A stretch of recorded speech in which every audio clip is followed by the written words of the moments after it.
თქვენ უსმენთ სათემო რადიოს. ეს არის სივრცე, სადაც ვსაუბრობთ კულტურაზე, ხელოვნებაზე, სოციალურ და ჯანდაცვის გამოწვევებზე, ქალთა საკითხებზე, ეკონომიკასა და პოლიტიკაზე, ახალგაზრდულ ინიციატივებსა და სპორტზე. აქ ისმის დევნილთა ხმა და მათი ისტორიები. ჩვენ ვსჯელობთ თქვენს ყოველდღიურობაზე, გიზიარებთ სიახლეებსა და პრობლემებს, ეძებთ გზებს უკეთესი მომავლისთვის. სათემო რადიო, ხმა, რომელიც თქვენ გეკუთვნით.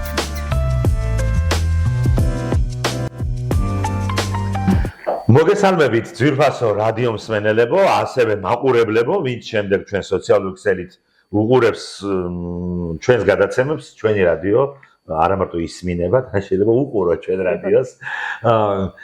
მე ვფიქრობ, რომ გრძელდება, ნამდვილად გრძელდება სერია იმ საინტერესო რესპონდენტებისა, რომელიც ჩვენ ყოველთვის გვყავს ჩვენ გადაცემებში და მე მინდა დღეს წარმოგიდგინოთ ქალბატონი მაია მაჭარაძე, პედაგოგი, არაჩვეულებრივი ადამიანი, ხონის მეორე საჯარო სკოლის სამოქალაქოს პედაგოგი, ძალიან მნიშვნელოვანია საერთოდ პედაგოგიური მოღვაწეობა ნებისმიერ მუნიციპალიტეტში, თემში, ქალაქში, სოფელში, მაგრამ განსაკუთრებით როცა კარგი მასწავლებელი ყავს, იმიტომ რომ ჩვენ სპეციალურად შეგარჩიეთ ქალბატონო მაია, იმიტომ რომ მოვიკითხეთ ვინ არის კარგი მასწავლებელი. რა თქმა უნდა, ბევრი კარგი მასწავლებელია.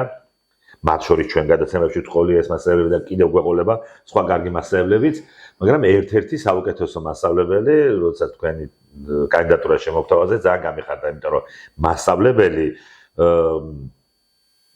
შეიძლება იყოს ცუდი მსახიობი, ძალიან ცუდია, რო ცუდი ჟურნალისტი, რამდენიც გინდა იმდენი გვყავს ჩვენს რიგებშიც, ცუდად დააგაოს ვიღაცამ ქუჩა, ცუდად გააკეთოს რაღაცა, რა თქმა უნდა, ეს კაი არაა, მაგრამ იყო ცუდი მასწავლებელი, ეს არის დანაშაული. იმიტომ რომ პირდაპირ გაქვს საქმე ისეთ თაობასთან, რომელიც მე აი ან უმახინჯებ დიანაცოს, ან პირიქით შენი კარგი ქმედებით იმხელა სიკეთეს თესავ, რომ მე ამას იმკის თელი ქვეყანა. და თქვენ სწორედ როცა ვსაუბრობდით ამ მეორე კატეგორიის პედაგოგებს მიეკუთვნებით და ძალიან მიხარია. ქალბატონ მაია, ჩვენ გადაცემაში ხონის სათემო რადიოში, რომელიც დაფინანსებულია გერმანიის საგარეო საქმეთა სამინისტროსა და გერმანიის სახალხო უნივერსიტეტების მიერ DVD International-ის მიერ, ისეთი მართლაც ფასდაუდებელი საქმე გაწიეს, რასაც 5 წელია, თუ არ ვთქვი თუ მეტი, რასაც ეწევიან ზოგადად ხონის მუნიციპალიტეტში, მაგრამ განსაკუთრებულია ეს პროექტი, რადიო ლიდერების პროექტი, რომელსაც მეიღბლა ხვდა წილად ბედნიერება, რომ წარუძღვე ამ გადაცემას და შევხვდე ბევრ საინტერესო ადამიანებს და შევახვედრო სხვასაც და გავაცნო ამ თანამედროვე ტექნოლოგიების სახით. პირველ რიგში გაგვეცანით ქალბატონო მაია, ზუსტად გაგვეცანიში არ გულისხმობ მხოლოდ სახელს და გვარს, მოგვიყევით თქვენ შესახებ, თქვენი ოჯახის შესახებ, საიდან როგორ რანაირად. დიახ, მოგესალმებით პირველ რიგში. როგორც აღნიშნეთ, მე გახლავართ სამოქალაქო განათლებისა და ისტორიის პედაგოგი. მოღვაწეობ სკოლაში უკვე 20 წელია, ამ საქმიანობით ვარ დაკავებული, ვემსახურები მომავალი თაობების აღზრდას. დავიბადე და გავიზარდე აგრეთვე პედაგოგების ოჯახში. ხოში, კი ბატონო, დედა ამჟამადაც მოქმედი პედაგოგია. თავიდანვე ბავშვობიდანვე მესმოდა ეს ხომ იცით, აი ტერმინები, პედაგოგობასთან დაკავშირებული ყველანაირი, ასე რომ ვთქვათ, თემები და აი ამანაც ერთგვარი გავლენა იქონია ჩემი მომავალი პროფესიის არჩევაზე. თუმცა მინდა გითხრათ, რომ გარკვეულ წლების განმავლობაში მქონდა გადაწყვეტილი ექიმობა. მაგრამ მე სკოლის ცვლილება მოხდა, სკოლა გამოვიცვალე და მასწავლებელმა, აი ამიტომ მინდა ხაზგასმა მოვახდინო, ძალიან მნიშვნელოვანია. ყოველთვის ახდეს მასწავლებელი და აი როდესაც კარგი მასწავლებელი დიახ, რომ აი შთაგაგონებს, რომ აი შენ მაია ძალიან კარგი პედაგოგი გახდები და იმდენად შემაყვარა აც უკვე განსვენებული ამ ადამიანმა მომავალ პროფესია დავირჩიე ისტორიკოსობა ამ პროფესიით წავედი. კი ბატონო. კი ბატონო, ნუ გარკვეულწილად ოჯახი და მასწავლებელი. დედა ქიმია ბიოლოგია პროფესიით. და მამა? მამა ელექტროინჟინერია, აქ ადრე ხონში მექანიზაციის ტექნიკუმი იყო, გავხდა, არ არის ახლა და იქ იყო როგორც პედაგოგი, მოღვაწეობდა ამ სფეროში და პროფესორის სასწავლებელი იყო? კი, პროფესორსასწავლებელი ელექტროფიკაციისა და ინჟინერიის. ანუ სულ პედაგოგებს ოჯახში გაზრდილ ხარ. დედმამიშვილი? მყავს 2 და 1 ძმა. ანუ მრავალი. საკმაოდ დიდი ოჯახი გქონიათ. კი ბატონო. და რა ვიცი, ამ სფეროს ვემსახურები მთელი გულით, სულით, მიყვარს ძალიან ჩემი პროფესია. აი მართლა გულწრფელად შემიძლია გითხრათ. აი ის როდესაც გავდივარ შვებულებაში, აი ახლა ხო გვაქვს ჩვენ თითქმიანი არდადეგები და ხო ამდენი ხნის განმავლობაში დაღლილი რუტინა ერთი და იგივე ისა, მაგრამ იმდენად მენატრება უკვე ჩემი. არ არის თქვენთვის რუტინა. მე სხვათაშორის ყოველთვის ვამბობ, მე ხა ძალიან აქტიური ადამიანი ვარ, ახლა მეტნაკლებად შეიძლება ვინმე მიცოდეს. გიცნოთ. ხო და ყოველთვის მეკითხებიან, მათ შორის ჩემი კოლეგები, როცა სატელევიზიო გადაცემებში ვარ, არიღლებით მეუბნებიან. ხანდახან მინდა თქვა როგორ არა რაღაცა არ ვიღებ, ამ პირიქით არ ვიღებ რაღაცა და რაღაცა თქოს პოზა მაქვს ასეთი, მაგრამ რომ დავუფიქრთი სინამდვილეში ხანდახან ხორჭები ადამიანის საკუთარ თავთან ბოლოს და ბოლოს შეიძლება ბაზარში გამარტოვდნენ შენ თავთან ყოველთვის ხვდები რომ არ მღლის ჩემი პროფესია. ხო, ეჩვევი კიდევაც. იმიტომ რომ არ არის ეს რუტინა ჩემი პროფესია, ხო, იმიტომ რომ და დასასვენებლადაც წასვლის მომენტი, ახლა რა თქმა უნდა, ამის თქმის გამო, იმიტომ რომ ადამიანებმა არ უნდა დაისვენონ და ახლა ადამიანებმა შეაკლან თავი რომელიმე სამსახურს და არ ეკუთვნის ადამიანის შეუძლება და არ ეკუთვნის ადამიანს თუნდაც თააში ზღვაზე, უცხოეთში წავიდეს ტურიზმით, როგორ გეკადრებათ პირიქით. ხო, მაგრამ აი მე დასვენება არ შემიძლია. არ ვიცი, ახლა კაია თუ ცუდია, მაგრამ ჩემი დასვენება არის დაღლა. ეხ და ძალიან საპასუხისმგებლო პროფესია გვაქვს, ძირი და ძირი, აი მე სულ ვიცი თქმა და ბავშვებსაც იმას ვეუნერგავ, რომ ჩვენი პროფესია არის ის მთავარი მომავალი თაობის ფუნდამენტი, რაც აი თქვენ ჟურნალისტებს, იურისტებს, სხვადასხვა პროფესიის ადამიანებს ჩვენ ვართ ამის თავი და თავი, ხო? ამ აღზრდას სკოლაში აი მომავალი სხვადასხვა თაობების პროფესიის არჩევას ჩვენ ვემსახურებით.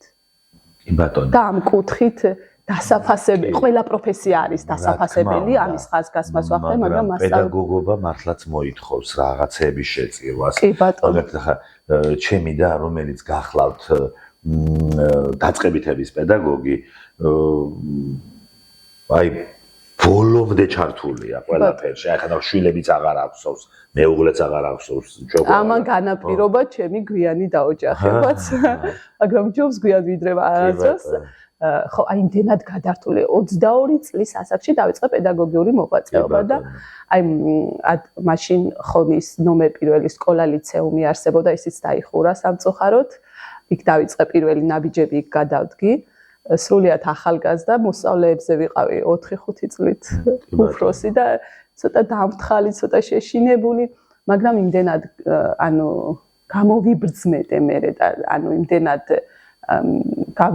გავათვიცნობიერე ჩემი პროფესია, რომ მთელი სული და გულით მიყვარს. ძალიან აი ბავშვები მიყვარს, სკოლა მიყვარს, ყველა რაც ამ სფეროსთან არის დაკავშირებული. მე მყავდა მასწავლებლები, რომლებიც ήταν ჩემი ცხოვრების მასწავლებლები. ე ბატონ. არ იყო მარტო საგნის მასწავლებლები, მაგრამ მე მყავდა მასწავლებლები, რომელსაც არ უყვარდა ბავშვები, ხო, ადამიანები არ უყვარდა, ზოგი ისეთი ყავდა. ეს არაფრით არ შეიძლება. არაფრით არ შეიძლება იმ ადამიანის სკოლაში შეშვება, ვისაც ბავშვი არ უყვარს. რა მნიშვნელობა, მე იმას გავიძახე, ახლა კაი მამიკოს შვილი, მე ის თაობა ვარ, კაი მამიკოს შვილი რო უყვარდა სკოლაში. ხო, და ისე ქვია მოსწავლე როგორ უნდა გიყვარდეს ყველა, იმიტომ რომ მე ჩემდაც ხშირად მოყვას პარალელურად პედაგოგთან მაგ ინტერვიუ ან ზოგადად მას ვხვდები, სულ მოყვავს ჩემი და, იმიტომ რომ ჩემი და არის პრინციპულობის და სამართლიანობის რაღაც განსახიერება. ხო, და პირიქით თუ კი ხვდება რომ ვიღაცა კარგი ოჯახი ახლა რა ყველაფერი შედარებითია, კარგი ოჯახი არ გულისხმობ. კარგი ოჯახი ანუ შეძლებული ამას გულისხმობ და რაღაც ვიღაცის შვილია. იმას პირიქით, იმას ეცხლის თავს და მეუბნები არ შე. ხო, იმიტომ რომ კომპლექსი აქვს, რომ არ დამეჩაგროს ვიღაცა ეგრეთ წოდებული ან წყალებში არავის შვილი. ხო, და ხანდახან მოთხოვნიკიც ბავშვი აკაცონო ეცხლი თავს, რამისი ბრალია მამამისი მდიდარი როა. ხო, იმდენად სამართლიანია, იმიტომ რომ ჩემი დისგან გამიგონია, რომ ეს აუცილებელია მოსწავლე 0 კლასის, აი 6 კლასში, იმიტომ რომ მე რომ ახსენდება ჩემი ცნობიერება, რა, იგი აუცილებლად გძნობს, რომ ეს დაკავოს უბრალოდ მიაქციოს ყურადღება. ის აუცილებლად უყურებს იმას, მასწავლებელი გადამეტები ყურადღებას ხო არიჩენს ვინმე ისეთ მოსწავლეზე, ვისგანაც შეიძლება რაღაცას გამოელოდეს ადამიანი. რა თქმა უნდა, ეს ყველა პედაგოგს არ ეხება, მაგრამ სამწუხაროდ არის ყველგან. ცუდი და კარგი ყოველთვის არსებობდა და იარსებებს ეს კატეგორია. ყოველ შემთხვევაში უნდა გიყვარდეს მე ამას ვამბობ რომ შენი საქმე უნდა გიყვარდეს გულით. გულით უნდა აკეთებდე იმას. აი ელემენტარულ რაღაცა, აი თუნდაც რაღაცა ოთახი დაგაო, ის გულით უნდა დაგაო. ზერელეთ როდესაც რაღაცას აკეთებ, არაფერში წარმატებასაც ვერ მიაღწევ და ვერც არაფერს. ეხლა მოგვიყევით თქვენი მეორე სკოლის შესახებ. როგორი სკოლაა და ამ სკოლაში უკვე თქვენი პროფესიის და საგნის შესახებაც ძალიან საინტერესოა, იმიტომ რომ ეხლა თქვენ კი ხართ ისტორიკოსი განათლებით, მაგრამ სამოქალაქოს სწავლება ახალი ხილი არ არის უკვე ჩვენ ქვეყანაში, მაგრამ ჩემთვის მე სამოქალაქოს ასწავლებელი არ მყოლია არასდროს. საბჭოთა სკოლის პერიოდში ვსწავლობდი. ნუ დავამთავრე უკვე დამოუკიდებელი ქვეყანა იყო ბოლო წლებში, მაგრამ მაინც საბჭოთა სკოლა გამოვლილი მქვია და სამოქალაქო ჩვენ არავინ არ გვასწავლა. მე ნაწილობრივ მივეკუთვნები მაგ თაობას.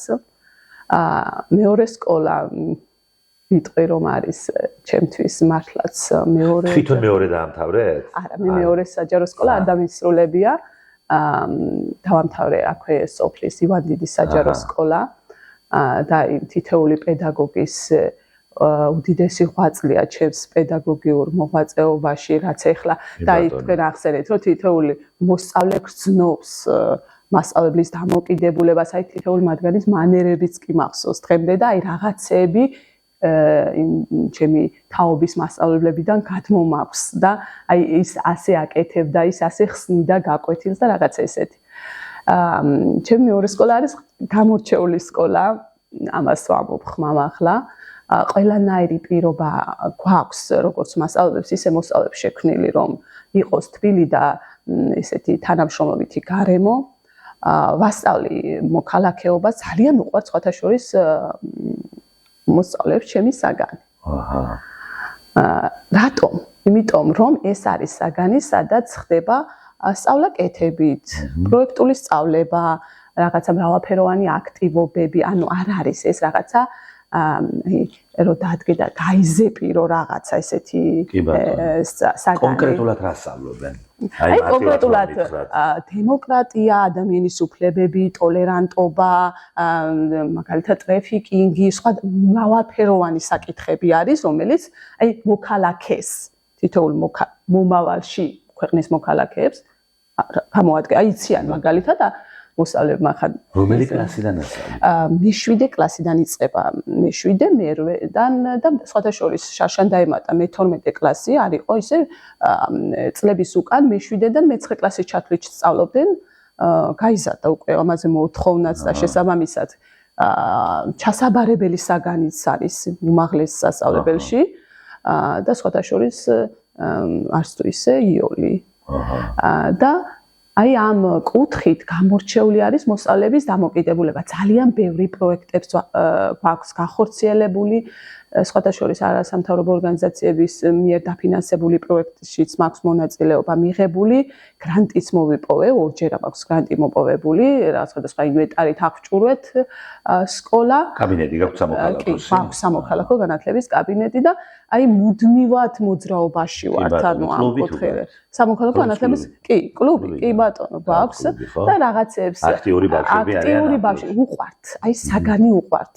აღნიშნა იქნება მაგალითად ტოლერანტობის დღე, გარემოს დაცვის დღე, ამ რაღაცეებს აღნიშნავთ ხოლმე და სხვადასხვა აქტივობებით და ამ კუთხით ვართ გამორჩეული. თავდამაია გრძნობელობა რამდენად აქვს ბავშვებს ამ საგნისადმი, ხო? ახლა ბევრ პროფესიებზე ამბობენ, რომ მილევადი პროფესიები ხდება და უშუალოდ ხშირად გამიგონია, რომ ეს რა ქვია, ახლა ტექნიკური საკითხები წამოიწია კიდე თანამედროვე ტექნოლოგიების გამო უფრო წინ, მაგრამ არის რაღაცა საგნები იქამდე, რომ ამბობენ გეოგრაფიაც კი უკვე აღარავინ აბარებს, რომ გეოგრაფიის მასწავლებელი გახდეს, ახლა აღარავინ არა, მაგრამ ნუ ადრე თუ აბარებდა სიტყვაზე 100, იქიდან ახლა აბარებს 12. ხო, ისევ ამ შედარებით გეოგრაფიაზე არის რაღაცა საგნები, რომელიც არის მილევადი და სხვა საგნები შემოდის, ხო, ახლა სამოქალაქო შემოდის ჩვენ დროს შრომას ვსწავლობთ ახლა შრომა ასეთი არაა ხო საგანი ხო ანაცვლებს რაღაცეები ჩვენ დროს დავუშვათ ვსწავლობდით სამხედრო საქმეს ხო ავტოსაქმეს სამხედრო ეხლაც ისწავლობთ არის ხო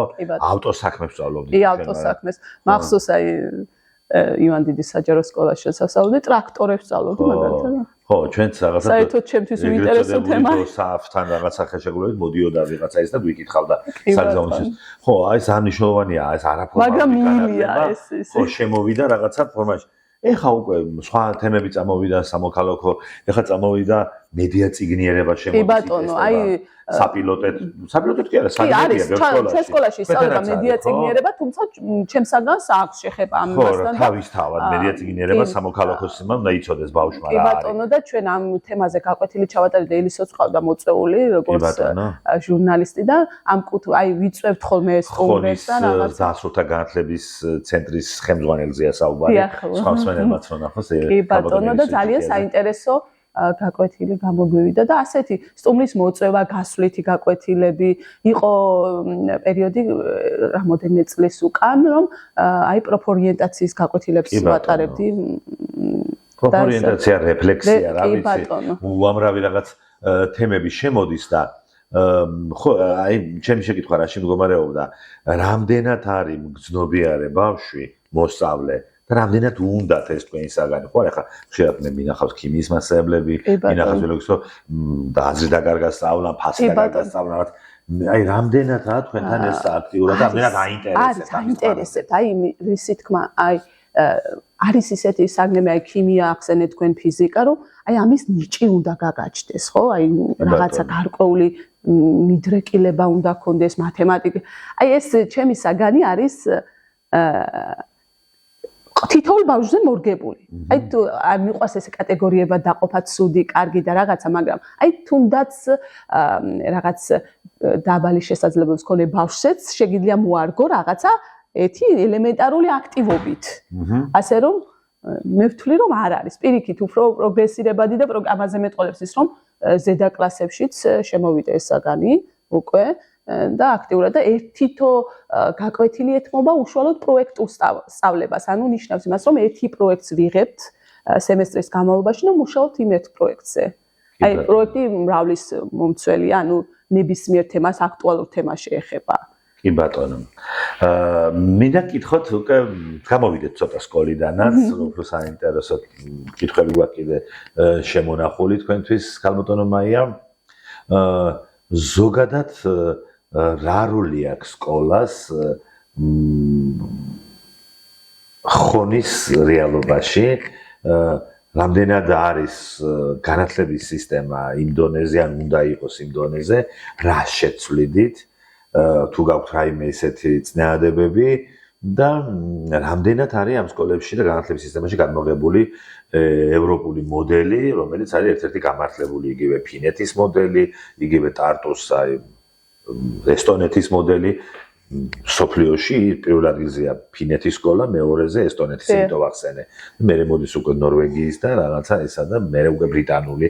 თქვენ წარმოგიდგენთ აი ამ პირველ ათეულში, სადაც არის საუკეთესო სკოლის რეიტინგი, 8 ადგილს ევროპის ქვეყნები იკავებენ.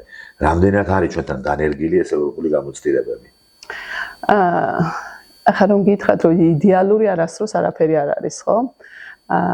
რო შევადაროთ ახლა აი წერან ფოიეში ვესაუბრებოდი ელისოს რომ აი ჩვენი დროის მოსწავლეები, ჩემი პერიოდის თაობა და ეხლანდელი თაობა ძალიან რადიკალურად გასხვავდებით ერთმანეთისაგან.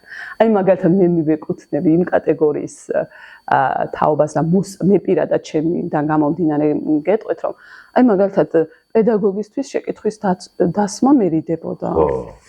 და ისიც არა პედაგოგიც უკადრისობდა იყო პერიოდი. ხო, აი რაღაცა იყო რომ აი არა მიმღებლობაც არ ქონდა. არა მე ყველაზე არ მომაყავდა. ნუ თქვენ არ ახართ მასწავლებელი, ვინც შეკითხვას ვერ დაუშვას მოსწავლე და ეს გეწინება თუ დაგისვამენ. არანაირად. ახლა მე ვიცი მასწავლებლები, რომელსაც ან არა, აქ საუბარია მათ შორის კრიტიკულზე. კი ბატონო. ჩვენ კრიტიკულ აზროვნებას თვითონ ასწავლით, როგორც მივხვდი. აი ერთ-ერთი მიმართულება არის კრიტიკული აზროვნება. იმიტომ რომ მე მყავდა მე პირიქით ახლა ისეთი მასწავლებელი მყავდა ალეგო ყიფიანი და ადგეს ნათელი საოცარი კაცი ახლა რო გვიხსნიდა ისა რა ქვია აი მაგალითად ისა რა ქვია დიდოსტანის მარჯვენას გვიხსნიდა და გვეუბნებოდა, რომ თქვენ რატო იღებთ ასე პირდაპირ, როგორც უწერია კონსტანტინესო, რომ ისა რა ქვია, შორენას უყარდა უტა და მეფე გიორგი არა.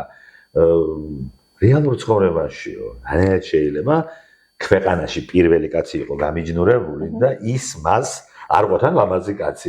ის მას არ ყვარებოდაო და ახსოვდა ვიღაცა უტა, აქ სიყვარულის მარადიულობაზეა ეს პიესა, მაგრამ რეალურადო ბავშვებო, ხშირად სხვანაირად ხდებაო, რომ ქვეყნის პირველი პირი დაჩოქილი დასდებდა და გვერდზე არ უხედავდა, ესე ვერ იქნებოდაო და ესე არ არის რეალურ ცხოვრებაშიო. ხო რაღაცებს ის ვარდისფერ სათვალეებს ხსნიდა და გვიხსნიდა იგივე შუშანიკის წამებაზე უკვე დღეს დაიწყეს მოსწავლეებმა განსხვავებული ენის შემოbrunება წყალებში, ამას ენის შემოbrunება კი არ ქვია.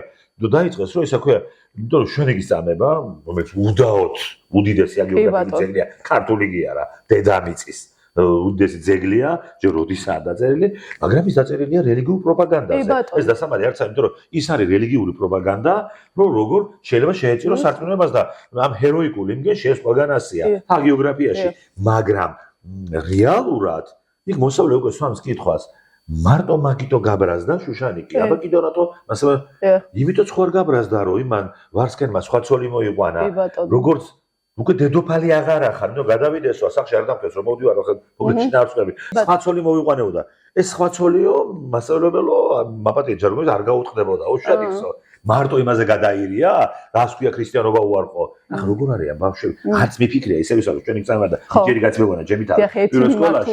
ხო, ეს მართლა რა ვიცი, ნამდვილად მეგონა ჩემი თავი და ცოტა დედამაც გამიმყარა, თანიჭიერ რომ ვიყავი, მაგრამ ეხლა ბავშვები რომ სწავლების მეთოდიკაც სხვანაირი იყო ჩვენი პერიოდის. დაბაზე კამათები მიმართულებით აღარ იღებენ ბავშვები პირდაპირ რასაც ასწავლდა. აი ეს არის კრიტიკული აზროვნება, ეს არის მედია წიგნები, ძალიან მნიშვნელოვანი ამბავია. განსხვავებული აზრის მიმღებლობა. რა თქმა უნდა, ესაა თქვენი პროფესია ხა. ისე სამოქალაქოს პედაგოგი, ვაიმე რა კარგია, რომ კარგი პედაგოგია, იმიტომ რომ მე სამოქალაქოს პედაგოგები ვიცი ზოგი ერთ-ერთ ტრენინგზე ბავშვმა გითხრა რომ სტალინზე გველაპარაკებაო, სტალინი როგორი ღირებულებებზეო და სამოქალაქოს მასწავლებელი რეჟიმები არის საკეთებად კიდე სამოქალაქოში, სხვადასხვა ტოტალიტარული, ავტორიტარული და არა, მაგას არ გულისხმობდა, უყვარსო სტალინიო და სტალინს აქებსო და ეხლა დაძღავსო დემოკრატიას. სამოქალაქოს მასწავლებელი მე ვთხარი ვაიმე, მე თვითონ დასაჭერი და გადავიდე. შეიძლება ვიღაცა არავინ არ უნდა ქნას ეს. სამოქალაქოს მასწავლებელი დემოკრატიულ ღირებულებებზე არ გელაპარაკება და გელაპარაკება ტირანიაზე. როგორ არა როგორც მოვლენაზე. როგორც უყვარ სიმპათიებს ხატავსო. მაგრამ რა თქმა უნდა ჩავეკითხე. სტალინზე როგორც ფენომენზე გიყვებათ, მე ვთხარი თუ არა, როგორც ღირებულებაზეო. ხო და რა თქმა უნდა, ახლა ეს არამთარ შეიძლება და მithumetes სამოქალაქოს პედაგოგი სულ არ კონდეს დასავლური ღირებულებები, ადამიანის უფლებების, ტოლერანტობის იმის, ეს არის ნონსენსი, წარმოუდგენელია. ეს იგივეა, რომ მუსიკის პედაგოგს სიმღერა არ უყვარდეს და ქორეოგრაფს ეგვა ძულდეს. იმას ნიშნავს, ხო, აბსოლუტურად. კი ბატონო. აი, ამ კუთხით რამდენად შეიძლება ვიყოთ მშვიდად, რომ მოდის კრიტიკული თაობა.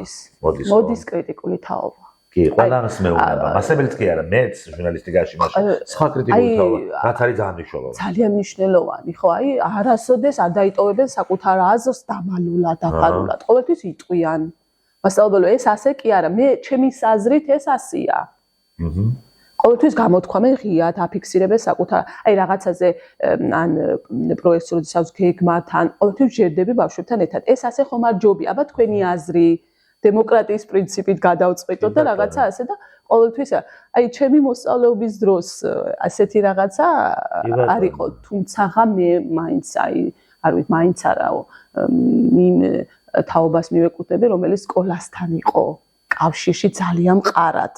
და რაც აი ჩავაბარე ჩემი სკოლიდან ასე რა ვთქვა სკოლაში მიღებული ცოდნით უმაღლესში და აი სკოლა უფრო მიჯაჭული იყო მოსწავლე მიჯაჭული კი იყო მეც გაძლევდა ნახე ხა ერთი მომენტია მაია რომ სკოლის გარდა ამას სხვა რა გაძლევდა დღეს უკვე მულტიმედია ინტერმედიის დღეს უკვე ხელოვნური ინტელექტის ერაში უკვე იმას რაცა ჩვენ თემებზე შეგიხები ჩაჭირი და გიბასუხებს ყველაფერს ხო და ახლა ეს კაია თუ ცუდია ესაა მოცემულობა ამაზე რომ არ აკვთ ეს გაქვს იმიტომ რომ დღეს მე მაგალითად თქვენ რასაც ამბობთ ზუსტად მივხვდი რასაც ამბობთ ხო მეც მყავდა ხო ვიღაცა რუსიკო მასწავლებელო ჟუჟუნა მასწავლებელო რომელიც მხოლოდ ის მასწავლებს მაგრამ უკვე დღეს რუსიკო მასწავლებელო ინტერნეტიცაა ჟუჟუნა მასწავლებელო უკვე სხვა ვიღაცაა ხელოვნური ინტელექტიცაა ხო და რაღაცა მასალის მოძიება მაგრამ ჩვენ დროსაც იყო და ჩემი Google მაშინ იყო დიდი საბჭოთა ენციკლოპედია ბიბლიოთეკა მხოლოდ ამ დღეს უკვე სხვა ერა მოდის ამას ჩვენ თუ არ აუწყეთ ფეხი ახლა რომ ვიძახოთ რომ ეს ასე არ შეიძლება ან ხანდახან ვიღაცას ვეჭუბე მე რას ვეჭუბები აქ არის თქვა ისა თქვენ შულს ტელეფონი აქვს მოთხარი კითხო ინტერნეტს როგორ შეიძლება რა ასე როგორ შეიძლება მე ვთხარი 7 წლისაა თქვა და ვაიმე როგორ გადაირია ახლა და გადავირიე მეც მე ვთხარი ესე იგი ხოდა ჩემ შულს აქო და ვერ ვაგდებიო ხო ჩემ შვილიშვილებსო და სულ იმე თქვენი შვილიშვილებს ვერ აგდებიო თორე მე გავაგდებიო ჩემ შვილს ხო ანუ თქვენი შვილიშვილებმა მე ჩემ შვილს აჯობონ რო გაიზრდება როდება მეტი იცოდე ტექნოლოგიებზე მეტი იცოდე ზახდება სოფლიოში ესე ყველა შვილიშვილმა და ყველა შვილმა ხო და ჩემი შვილი მაჭაჭალა იყოს მე ვთხარ და წავართო ბავშვობაში რას ლაპარაკობ ხო ხა მასე მარტო მანქანა რო იქნებოდა ფილმებია გადაღებული ფაიტონს არენდო ეშვაგის მოგონილია მანქანა და ფაიტონს შეჯდომ არ შეიძლებოდა მაგრამ ახლა ხო სასაცილოა ეს ყველაფერი მე თვითონავი იყო საჯიში მე ტელევიზია იყო სატანისტური ახლა ტელევიზია პირიქით ძალიან რელიგიური გახდა და სატანისტურია ინტერნეტი ასეა ასე იყო ყოველთვის დროს და ტექნოლოგიებს მოყვება ესეთი დამოკიდებულება თუ ამას სკოლა არ აკეთებს ეს არის დანაშაული არათუ სირცხვილი ეს არის დანაშაული ჩვენი ხო ანუ გაკვეთილზეც აი თუნდაც ყველანაირად გვჭირდება ეს ტექნოლოგიები პროექტული სწავლების დროს გასაკუთრებულად ასე რომ პირიქით კარგია თუ ამას მიზნობრივად იყენებს რა თქმა უნდა ბავშვი რა თქმა უნდა თქმა ჩვენი გადაცემა დასასრულისკენ მიდის რაღაცა უცებ გარბის დრო როცა საინტერესო რესპონდენტი გიყავს როცა ისა მეც საუბრობ ამა თუ იმ თემაზე ჩვენ პრაქტიკულად თქვენს სხვა პირად რაღაცებზე ვერ ვისაუბრეთ რომელიც უშუალოდ უსვამთ რესპონდენტებს ან ვერ გავედით ამ თემიდან და ეს მიხელა თემაა სკოლა ხო ასე მარტივადაც ვერ გავიდოდით გადაცემის დასასრულს მინდა გკითხოთ რამდენად გეიღბლად ან რაში არ გაცვლიდით ის რომ დაუშვათ კარგი მასწავლებელი განსაკუთრებით ახლა ხონი სამყაროს ცენტრია ხონელებს რო გითხვა ხო და მეც მივაჩნე გამახონებს უკვე მაგრამ მაინც არ არის ეს დედაქალაქი არ არის მთავარი ქალაქი ნაკლები შესაძლებლობები ადამიანებს გარბიან ხშირად ასე სხვა მუნიციპალიტეტებიდან ახალგაზრდობა აი დღეს რას აკეთებს სკოლა იმისათვის რომ მეტი ბავშვი დაამაგროს საკუთარ ქალაქსა და რაიონში რომ გამოადგეს ხვალმის ქვეყანას თავისი ქალაქი აი ახსენე თქვენ გარბიან იმდენად მიყვარს მე ჩემი რაიონი რომ აი ხო ეს კარგი მასწავლებელი უკეთესი პირობებით საშიშია შეიძლება გაიქცეს ნახევრად ხუმრობდი შემიძლია თქვა დაოჯახდი თერჯოლაში და მეუღლე თერჯოლელი მეუღლე გადმოვიბირე აქეთ ცხოვრობ არა იმდენად მიყვარს ჩემი რაიონი მართლა აი სადაც არ უნდა წავიდე აი იციან ხოლმე თქვა იტყვიან რომ აქ მაცხოვრა ნეტავი ხა არასოდეს აი დასასვენებლად წავალ და დავჩები რამოდენიმე ხნის განმავლობაში მაგრამ აი დიდხანს რომ გავძლო სადმე იმდენად სადაც ჩობილ ვარ გავსtildeო არა აი ეს დამოკიდებულება მაქვს და მე ჩემი პროფესიით ჩემი საქმიანობით შემიძლია ხმამაღალი განაცხადი ვთქვა რომ ვცდილობ ყოველ შემთხვევისთვის რომ თითოეული მოსწავლეში თითოეული ბავშვი ჩავდო ის თავარი ღირებულებები რაც მას აქ დაამაგრებს ასე რომ ვთქვა ადგილზე რაიონში და მისცემს გარკვეულ განათლებას რომ ფირსეული მომავალი შეუქმნას შემდეგ შეექმნას თვითონ და ჩვენს ქვეყანას გამოადგეს და დაბრუნდეს და იმოღვაწეოს ჩვენს რაიონში დიდი მადლობა მადლობა თქვენ